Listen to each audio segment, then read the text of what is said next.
Hello friends, नमस्कार, जय हिंद, जय भारत। कर्मेश्वरी यूनिवर्सिटी चैनल पर आप सभी का हार्दिक अभिनंदन एवं स्वागत। फ्रेंड्स, आज हमारा जो टॉपिक रहेगा उस टॉपिक का नाम है वायुदाब की पेटियाँ। अपन पढ़ते आ रहे हैं, क्लास 6 से पढ़ते आ रहे हैं साइंस के अंदर। वैसे तो जो वायुदाब का जो टॉपिक है मूल रूप से तो ये साइंस का है, लेकिन जो हमारी भूगोल है वो साइंस से कम नहीं है, साइंस का एक विषय ही है। वैसे भूगोल तो सभी विषयों की जननी है, सभी विषयों की उत्पत्ति है वो भूगोल से हुई है। यदि आपने भूगोल को अच्छी तरह से समझ लिया तो जो अन्य जो सब्जेक्ट हैं वो अपने आप समझ में आ जाएंगे। तो आज का हमारा जो टॉपिक है वायुदाब की पेटियाँ, कि विश्व के अंदर कहाँ कहाँ कौन कौन सी वायुदाब की पेटियाँ मिलती हैं। तो सबसे पहले अपन वायुदाब के बारे में जानकारी ले लेते हैं। देखिए, वायुदाब तथा तापमान दोनों के अंदर विलोम शब्द होता है, यानी कुत्ते और बिल्ली जैसा बैर होता है। जब वायुदाब उच्च होगा उस टाइम के अंदर तापमान क्या होगा? कम होगा,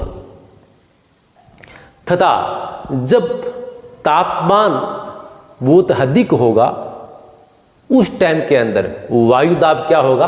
कम होगा। इस प्रकार से, यानी जब थर्मोमीटर हाई तो बैरोमीटर नीचे, और बैरोमीटर हाई तब थर्मोमीटर नीचे। इस प्रकार से थर्मोमीटर और बैरोमीटर के अंदर एक अपोजिट संबंध होता है। अब देखिए, विश्व के अंदर कहाँ कहाँ वायुदाब की पेटियाँ मिलती है, यानी मेखलाएँ हैं जो विश्व के अंदर कहाँ कहाँ मिलते हैं। अपन डायरेक्ट इस टॉपिक के ऊपर चलते हैं। इसके अंदर 1 या 2 क्वेश्चन अधिकतर परीक्षाओं के अंदर आते रहते हैं। अभी जो हमारी कॉलेज लेक्चरशिप की जो परीक्षा हुई थी, स्कूल लेक्चर, उसके अंदर भी एक क्वेश्चन आया था। जो डोलड्रम जो पेटी है उसको उससे रिलेटेड एक क्वेश्चन आया था, जो 0 डिग्री से लेकर 5 डिग्री उत्तरी अक्षांश तथा दक्षिणी अक्षांश के बीच के अंदर एक शांत पेटी है डोलड्रम, उससे रिलेटेड एक क्वेश्चन इसके अंदर भी आया था।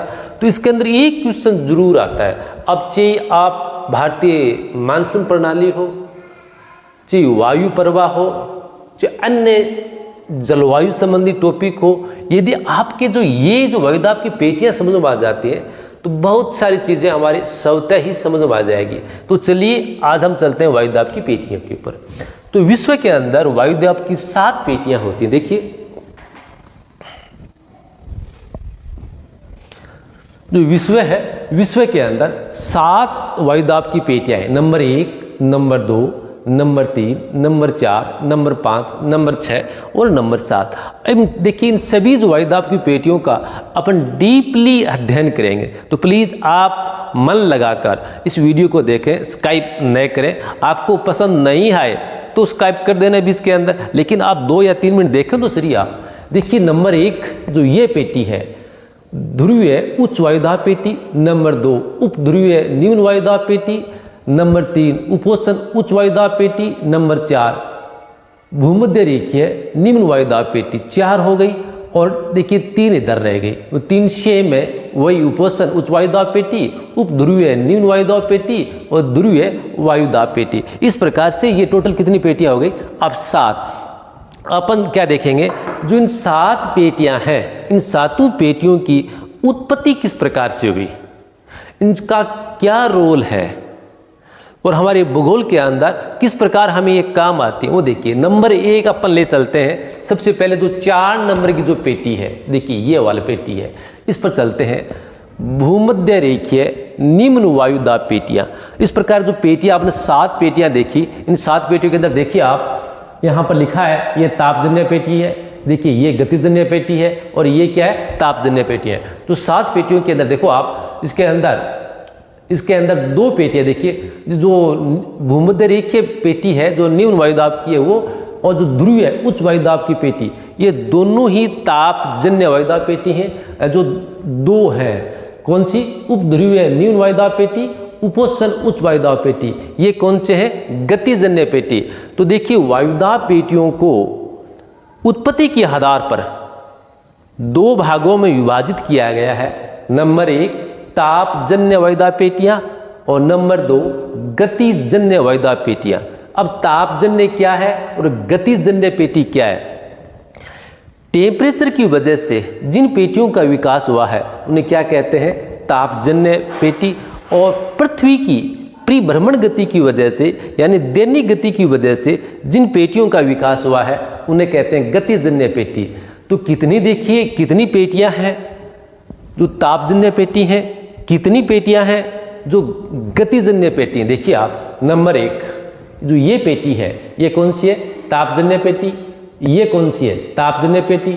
तो 1 और 2 और इस साइड के अंदर 3, तो तापजन्य पेटियां कितनी हुई, 3। देखिए तो तापजन्य पेटियां कितनी पेटी हुई, 3 पेटी है भाई। तापजन्य टेम्परेचर की वजह से कितनी पेटियों का विकास हुआ है, 3। नंबर 1, 2 और 3 भूमध्य रेखीय और ध्रुवीय जो 3 पेटियां हैं जो तापजन्य पेटियां कहलाती हैं, इनका विकास टेम्परेचर की वजह से हुआ है। अब देखिए 4 पेटियां बच गई, 1, 2, 3, 4 दोनों।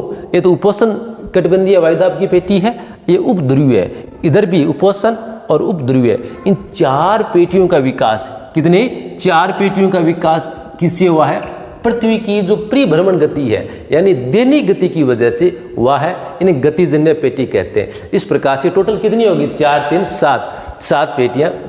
परीक्षा के अंदर इस प्रकार से प्रश्न पूछ लिया जाए कि कितनी तापजन्य पेटियां हैं, कितनी आएगी, 3।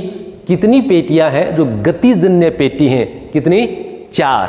ठीक है। और साधारण नॉर्मल क्वेश्चन पूछ लिया जाए कि तापजन्य पेटी कौन कौन सी हैं, तो भूमध्य रेखीय वाली और जो ध्रुवीय क्षेत्र वाली। अब देखिए इनका विकास किस प्रकार से हुआ, तो अपन ले चलते हैं। सबसे पहले ये आपके समझ में आ गई तो अन्य जो पेटियां सभी स्वतः ही समझ में आ जाएगी। तो पृथ्वी की जो भूमध्य रेखीय जो पेटी है वो कौन सी पेटी है, निम्न वायुदाब की पेटी है और ये तापजन्य पेटी है। किस प्रकार से निम्न वायुदाब यहाँ पर उत्पन्न हुआ, यहाँ पर देखिए आप, यहाँ पर सूर्य क्या होता है, हमेशा लंबवत चमकता रहता है। तो सूर्य का ताप सर्वाधिक मात्रा के अंदर इस पेटी के ऊपर पड़ता है। तो ताप अधिक होने की वजह से क्या हुआ, टेम्परेचर अधिक हुआ। टेम्परेचर अधिक होने की वजह से वहाँ की जो वायु है वो क्या होगी, फैलेगी। उसके अंदर क्या होगा, प्रसार होगा। वहाँ की ताप टेम्परेचर जैसे ही अधिक हुआ, अधिक होने की वजह से वहाँ की वायु में प्रसार होगा, वहाँ की वायु फैलेगी और फैलकर कहाँ जाती है, ऊपर की ओर जाती है, ऊपर की ओर जाती है। देखिए जैसे यहाँ की वायु गर्म हुई, गर्म होने के पश्चात ऊपर की ओर उठेगी संवहनीय धाराओं के रूप में। मैं इस प्रकार से आपको मैं कहूँ, देखिए मैं आपको एग्जाम्पल देता हूँ। देखिए यहाँ पर मेरे पास, यहाँ पर देखिए ये रहा, तो मैं पट्टी लेके देखिए यहाँ पर ये देखिए ये पट्टी है इस प्रकार। तो देखिए ये पट्टी है, इस पट्टी पर यहाँ पर सनलाइट पड़ी, सनलाइट पड़ने की वजह से यहाँ की जो वायु है वो क्या होगी, गर्म होगी। गर्म होने के पश्चात से यहाँ की हवा क्या करेगी, संवहनीय धाराओं के रूप में ऊपर की ओर उठेगी। क्या करेगी, ऊपर की ओर उठती रहती है। इस प्रकार से यहाँ देखिए इस प्रकार से ऊपर की ओर हवाएं उठेगी।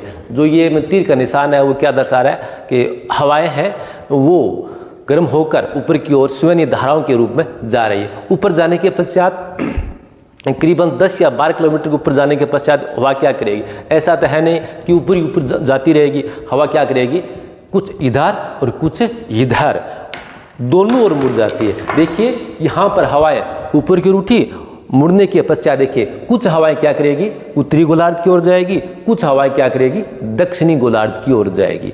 और हवा दोनों उत्तरी गोलार्ध और दक्षिणी गोलार्ध की ओर जाने के पश्चात यहाँ जो 30 से 35 डिग्री की जो अक्षांश है इस साइड के अंदर, ये वाला जो उपोष्ण जो कटिबंधीय अक्षांश है वो, और यहाँ पर हवा क्या करेगी, नीचे की ओर आएगी। क्या करेगी, नीचे की ओर आएगी। देखिए नीचे की ओर आती है और नीचे की हवा का अवतलन होता है। अवतलन होने की वजह से यहाँ पर कौन सी पेटी बनेगी, उच्च वायु दाब की पेटी बनेगी। तो यहाँ पर देखिए टेम्परेचर हाई होने की वजह से इस पेटी का निर्माण हुआ। अब इस पेटी की और क्या विशेषता है, देखिए इस पेटी का विस्तार कहाँ का है, 0 डिग्री से। देखिए इस पेटी का जो विस्तार है वो 0 डिग्री से लेकर 5 डिग्री उत्तरी अक्षांश तथा 5 डिग्री दक्षिणी अक्षांश तक, यानी टोटल कितने, 10 डिग्री, टोटल कितनी, 10 डिग्री तक इसका विस्तार है। इस प्रकार से 5 डिग्री नॉर्थ और 5 डिग्री साउथ एक पट्टी मिलती है हमें। यह भूमध्य रेखीय निम्न वायुदाब की पेटी है। इस पेटी की विशेषताएं देखिए यहाँ पर।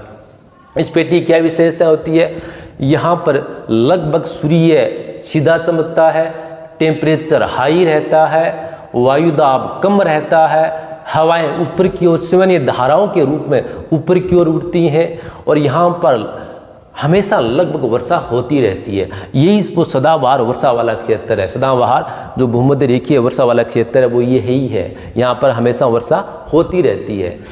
अब देखिए यहाँ पर किसकी वजह से इस पेटी का निर्माण हुआ है? टेम्परेचर की वजह से इस पेटी का निर्माण हुआ है। और यहाँ पर देखिए हवा क्या चल रही है, ऊपर की ओर जा रही है, न कि पार्श्व दिशाओं के अंदर। हवा यहाँ पर पार्श्व दिशा इस साइड की ओर नहीं चलती है, इस साइड से ऊपर की ओर उठ रही है सवनी धाराओं के रूप में। यह पेटी, इस पेटी को डोल्ड्रम पेटी भी कहते हैं। क्यों डोल्ड्रम पेटी भी कहते हैं? शांत पेटी। डोल्ड्रम का अर्थ होता है शांत पेटी, यानी हवाएं यहाँ क्षैतिज दिशा में नहीं चलती हैं, क्षैतिज दिशाओं के अंदर हवाएं यहाँ नहीं चलती हैं, केवल सवनीय धाराओं के रूप में ऊपर की ओर हवाएं उड़ती रहती हैं। इसलिए यहाँ का जो वातावरण है बड़ा शांत रहता है, इसलिए इस पेटी को क्या कहते हैं? शांत पेटी भी कहते हैं। परीक्षा के अंदर कई बार क्वेश्चन आया, शांत पेटी कौन सी है, डोल्ड्रम पेटी कौन सी है, इस पेटी की क्या विशेषता है? इस पे देखिए शांत पेटी कौन सी है? भूमध्य रेखीय निम्न वायुदाब की पेटी है, डोल्ड्रम पेटी भी कहते हैं। यहाँ पर हाई टेम्परेचर रहता है, लो प्रेशर रहता है, हवाएं शांत रहती हैं और वायु गर्म होकर ऊपर की ओर उठती हैं और यहाँ पर हमेशा वर्षा होती रहती है। दिन के अंदर वर्षा होती रहती है, घनघोर वर्षा होती रहती है। यह तो इस पेटी की विशेषता हो गई। अब देखिए अगली दो पेटियां हैं। ये कौन सा है? 30 डिग्री। देखिए ये 30 डिग्री, ये कौन सा उत्तरी गोलार्ध है, कौन सा है? नॉर्थ गोलार्ध है। और ये कौन सा है? साउथ गोलार्ध है। तो देखिए 30 डिग्री से लेकर 35 डिग्री उत्तरी अक्षांश जो बीच का क्षेत्र है, ये 30 से 35, ये भी कौन सा? 30 से 35 दक्षिण अक्षांश वाला क्षेत्र, ये वाला कौन सा कहलाता है? सॉरी ये 30 से 35, मैंने गलत, देखिए यहाँ पर सॉरी ऊपर लगा दिया, ये वाला 30 to 35, कौन सा? 30 से 35 वाला जो वाला ये क्षेत्र है।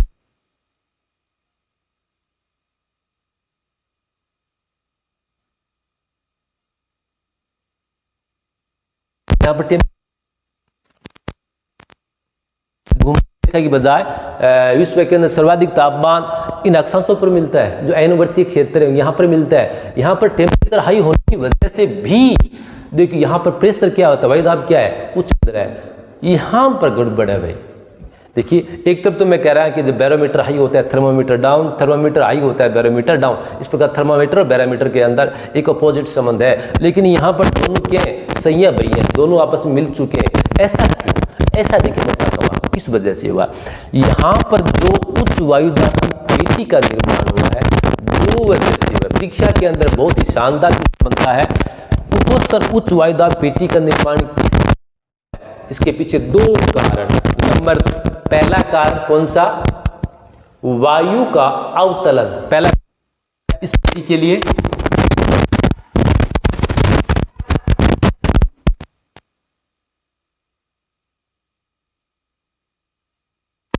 कारण अवतलन, जो जा रही है, गर्म हो रही है, वो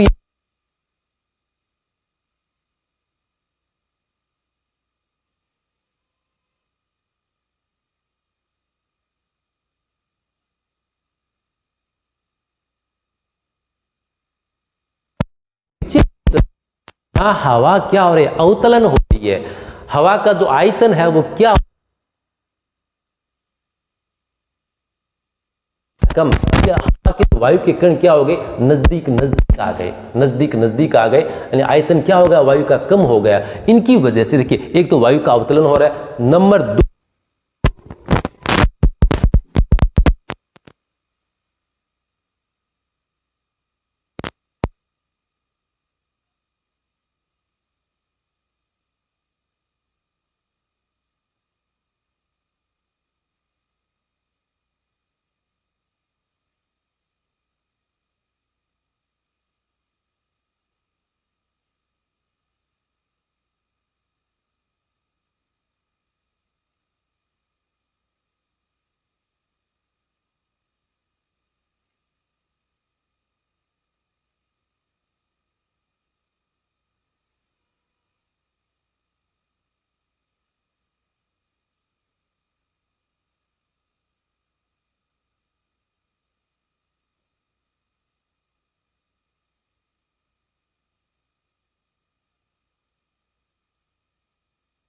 इस वजह से 30 से 35 डिग्री अक्षांशों के अंदर कौन सी पेटी मिल गई? उच्च वायु दाब की पेटी मिलती है। और इन अक्षांशों को क्या कहते हैं? अश्व अक्षांश भी कहते हैं। बहुत ही शानदार क्वेश्चन आते हैं। 30 से 35 जो डिग्री अक्षांश वाले हैं उन्हें क्या कहते हैं?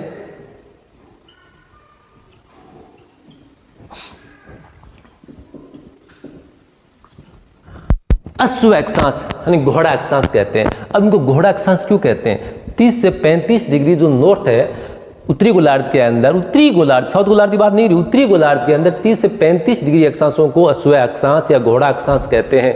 क्यों कहते हैं? प्राचीन काल के अंदर जो नाव चलती थी जिनसे व्यापारी व्यापार करते थे, तो यहाँ से व्यापारी आते थे नाव लेकर अपने, और आकर देखिए यहाँ पर पाल वाले नाव होती थी बड़ी बड़ी।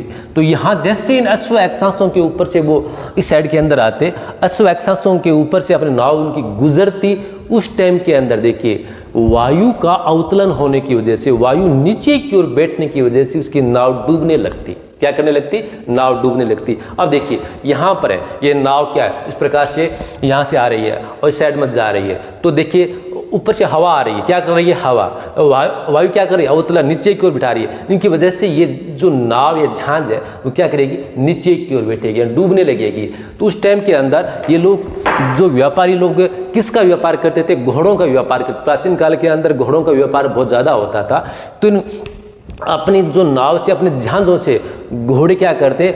उतार कर घोड़े क्या करते? समुद्र के अंदर फेंक देते थे। क्यों? कि उसकी नाव डूब रही है, नाव को भी बचाना है, अपनी जिंदगी बचाना है, इसलिए उनको घोड़ों को समुद्र के अंदर फेंक दिया करते थे। उस टाइम उसको मालूम ये नहीं था, उस टाइम इतना नॉलेज नहीं था कि उच्च वायुदाब की पेटी है, यहाँ पर वायु का क्या हो रहा है? अवतलन हो रहा है। उन्हें इतना नॉलेज नहीं था, उनकी वजह से वो सोचते थे मालूम नहीं क्या होगा, अपनी जहाज डूब रही है, तो वो घोड़ों को फेंक देते थे। और उसका नाम क्या दे दिया? अश्व अक्षांश, यानी घोड़ों को फेंके जाने वाले अक्षांश, अश्व अक्षांश भी कहते हैं।